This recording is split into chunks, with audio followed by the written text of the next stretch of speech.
দেশের কিছু সন্ত্রাসী পার্শ্ববর্তী দেশের সহযোগিতায় ধর্মীয় উৎসব ব্যাহত করতে চায় বলে মন্তব্য করেছেন স্বরাষ্ট্র উপদেষ্টা অবসরপ্রাপ্ত লেফটেন্যান্ট জেনারেল জাহাঙ্গীর আলম চৌধুরী।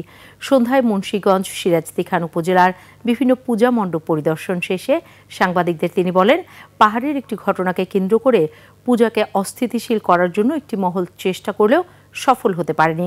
পূজা যাতে সুষ্ঠুভাবে সম্পন্ন করা না যায় সে চেষ্টায় এসব ঘটনার পেছনে বাইরের ইন্ধন আছে বলেও মন্তব্য করেন স্বরাষ্ট্র উপদেষ্টা। চয়নশীল মানে ওই বেচারায় কিন্তু কোনো অপকর্ম করে নাই, এখন প্রমাণ হলো যে উনি কোনো রেপের সাথে জড়িত না, বাট ওইটারে দিয়ে এই পূজাটাকে একটা অস্থিতিশীল করার জন্য একটা মহল চেষ্টা করছিল।